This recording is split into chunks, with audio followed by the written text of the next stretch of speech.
something you used to take on hunting picnics. And you start off with a layer of pork. Alright, to make a pork mitten, we take the bacon and we're going to line this pan. And I think what I will do is, we'll start with that. This one piece is jacked up too. Alright, we'll just start at the end since these are busted up anyway. Alright, we're going to lay a little bit in. There's bacon, bacon, and bacon in this recipe. My dad taught me this. He didn't make it actually, he just showed it to me on a show. So I would make it. I know that's what he did. But two fat ladies made this pork mitten. And when I saw it, I had to have it. And it has been amazing every time. I don't think it's ever been bad.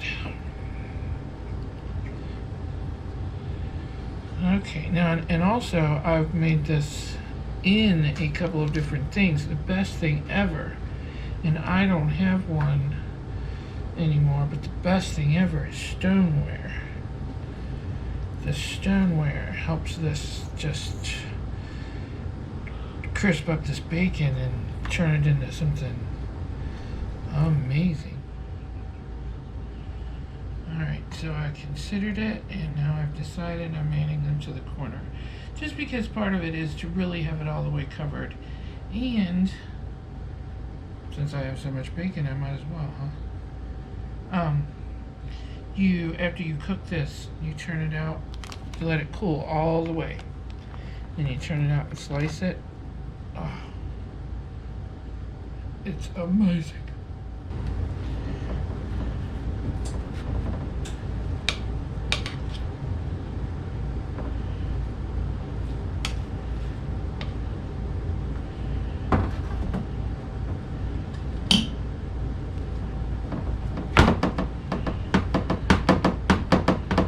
Ooh, that's gonna be noisy. Let's make that stop.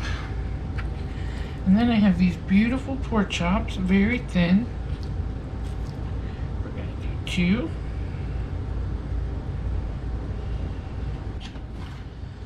Set pork chops. More stuffing.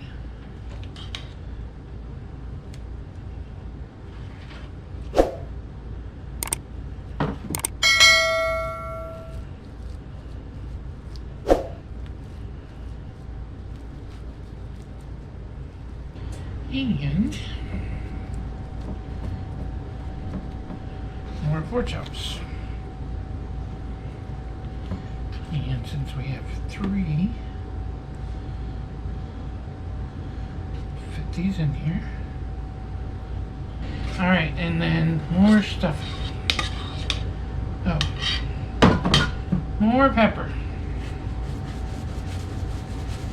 I do not salt this. I did regular salt and pepper in the stuffing. You saw that cooking a little while ago. But the bacon brings the salt all on its own. The problem is the stuffing is still warm and I'm burning my hands when I do this. But it's honestly the best way to do it. It says while this cooks, it will produce an amazing amount of bacon grease. And a pleasing aroma. Does smell good when it cooks, doesn't it? Mm-hmm. The best part about the bacon is when you cut into it, all you'll hear is crunchity, crunchity, crunch. Yes, this outer part will get a little crunchy. That's the best part. But what happens is this stuff all holds the moisture in this pork like amazingly well. The pork chops usually just melt in your mouth.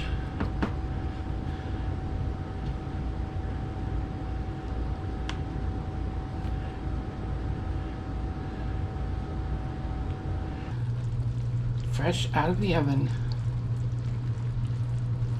Now I'm going to put a little weight on the top, and after it's cooled for a while, we'll flip it out. Oh, I'm so excited! Take my heavy skillet combo for the weight on top of the mitten. Come close so they can hear it.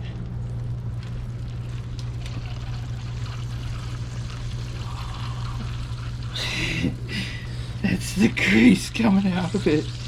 So after it's cooled for a little while and I pressed it, and you can really, oh my gosh, I wonder how much that weighs. So heavy, you can really tell it pressed down. And now I'm gonna flip it out on a plate and cut. Those 5 pounds? I don't have a, it's kind of. I'm gonna say they're about 5 pounds. Oh my god. You look so good. That is amazing. Let's get this in.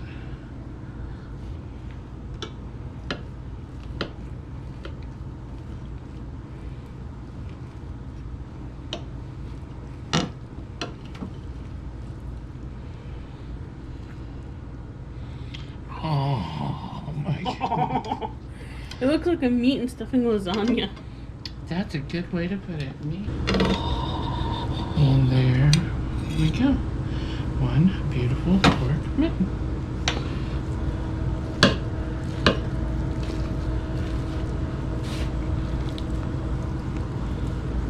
Looks kind of like a trapezoid. Looks kind of like Deliciousness.